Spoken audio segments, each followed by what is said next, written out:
Bienvenue au studio Frandroid. Bonjour. Je te dis pas bienvenue à la DroidCon Paris, c'est toi qui l'organise. Bienvenue à toi. Merci. On est là pour parler un petit peu justement de la DroidCon. Avant de parler de la DroidCon, on va d'abord parler du PAUG. T'es d'accord? Tout à fait. Alors, le PAUG, qui veut dire Paris Android User Group, donc c'est un regroupement de professionnels. À un moment donné, il y a 2-3 ans, j'avais rencontré Stéphane Guérin, Sylvain Moucourt et Julien Dalerio. On s'est dit que il y a pas mal, on est chacun de notre côté, dans nos sociétés, on réfléchit à des problématiques de développeurs, de professionnels, et on avait besoin de se partager des idées, de se confronter des idées, de débattre et d'en apprendre aussi sur d'autres méthodologies. Donc c'est aussi voir aussi avoir du recul sur ce qu'on fait. Et je pense que petit à petit, on a monté le Paris Android User Group il y a 2 ans, en 2011. Et donc le but, c'est de partager des connaissances, faire intervenir des gens experts dans leur domaine pour nous expliquer un peu leur savoir-faire, leur retour d'expérience et leur expertise, dans le but d'en apprendre encore plus. Et dans la lignée, on a apporté aussi d'autres événements comme les apéros Android, qui est une manière informelle de discuter avec les autres parce qu'on en apprend beaucoup en échangeant avec d'autres. On a organisé aussi des hackathons, des concours de développement justement l'année dernière avec la mairie de Paris, avec Etalab qui est l'entité qui était chargée de promouvoir l'open data en France. On a organisé ça l'année dernière, c'était un beau succès. On est aussi partenaire d'autres conférences, Solutions Linux et d'autres salons professionnels orientés mobile, dont celui-là, DroidCon, où nous Là, vous êtes co-organisateur. Co-organisateurs avec WIP. Voilà. Et donc du coup, le PAUG, c'est une rencontre par mois en fait.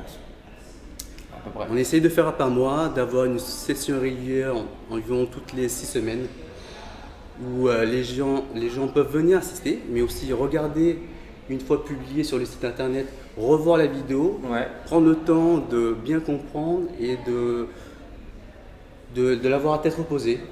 Voilà. Comment vous trouvez des intervenants pour venir parler de développement, d'applications, etc. Alors, on essaye de trouver des intervenants qui viennent apporter vraiment un plus pour les développeurs et les personnes qui travaillent dans le domaine Android.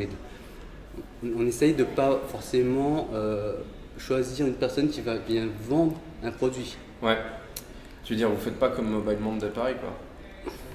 Peut-être.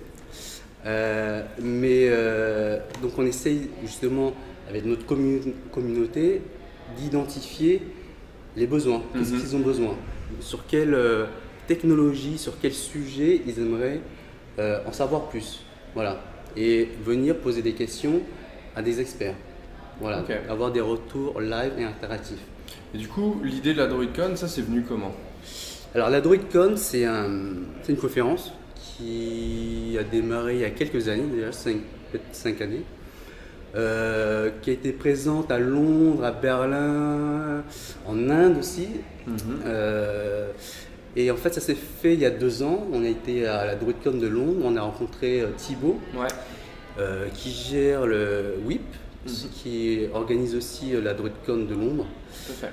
On a été mis en relation il y a 2 ans, ça s'est concrétisé il y a 1 an. On s'est dit qu'il fallait faire quelque chose à Paris, en France, il y a une communauté, il y a une demande. Et voilà. Et ça s'est fait, on va dire, que ça a commencé début 2012. D'accord. Organiser un événement, il y a eu 460 tickets vendus. De cette taille, qu'est-ce que ça implique? Qu'est-ce qu'il y a besoin de mettre en avant? Alors, ça implique déjà de s'y prendre en amont, notamment pour les lieux.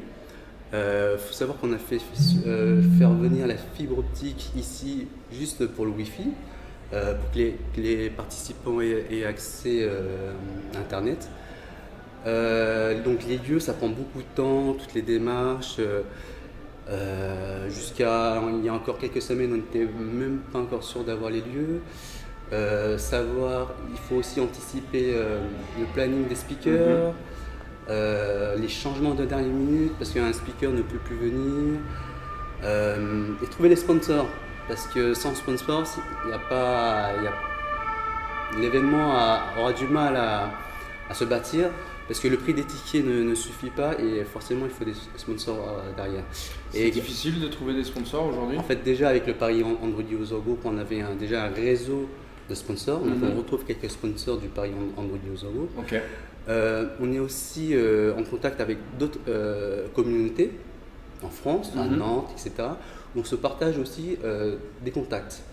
Et vous avez aussi WIP, qui est l'autre partie qui co-organise l'événement, qui est aussi son réseau de sponsors. Donc, on rassemble tout ça, ça nous permet de rassembler des sponsors assez importants pour aujourd'hui. Aujourd'hui, toi, est-ce que tu trouves que la communauté des développeurs est suffisamment soutenue? Est-ce qu'elle est en bonne santé? Est-ce qu'il lui manque des choses? Ou est-ce qu'elle a tout ce dont elle a besoin? Je pense qu'il y a une demande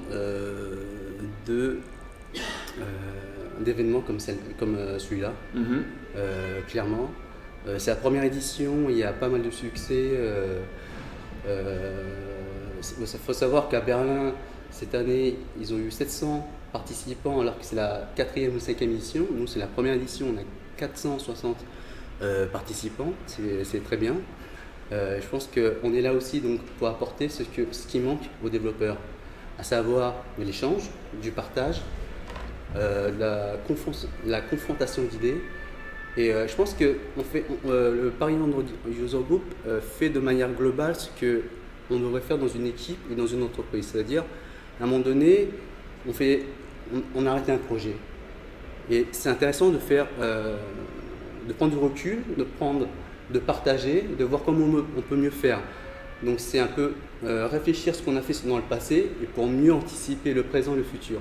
Donc on essaie de faire ça de manière globale, inter-entreprise, et de partager ça. Et un truc qui est quand même pas mal positif, moi j'ai passé énormément de gens en entrevue ces 2 derniers jours. On a pu parler de l'écosystème, on a parlé d'actualité, on a parlé de développement. Et on a eu donc des professionnels, des grosses entreprises, des gens comme la SNCF qui déploie 11 000 terminaux mobiles sous Android avec des applications métiers. On a eu des gens du monde des sociétés de services, des agences de développement, on a eu des recruteurs, on a eu des investisseurs, on a eu des développeurs, on a eu des opérateurs. Où sont les scolaires? Il y a des étudiants. On a fait un prix spécial pour les étudiants, pour les inciter à venir, et il y a pas mal d'étudiants. Malheureusement, certains ont des cours, ils n'ont pas pu se libérer, certains sont venus seulement une journée sur 2. À vrai dire, pour être honnête, moi je pensais surtout aux profs. Okay. Je constate que les entreprises ont du mal à recruter des développeurs Android. On a discuté avec Jean-Noël qui voit que sur les CV de plus en plus il y a les étudiants font des projets Android, mais derrière j'ai pas l'impression que les institutions de formation et d'éducation s'intéressent à des technologies qu'on retrouve aujourd'hui dans tous les systèmes embarqués, qu'ils soient grand public ou non.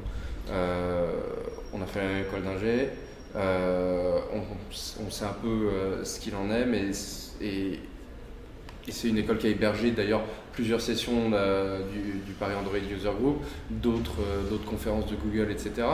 Mais ailleurs, il n'y a pas grand-chose. Enfin, je pense que d'une manière générale, les institutions ont un train de retard.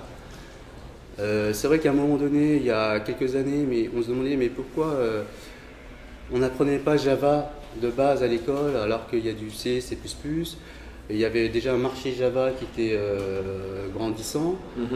Je pense que petit à petit, ça va venir. Il faut laisser le temps.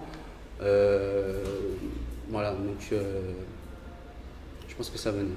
Ok.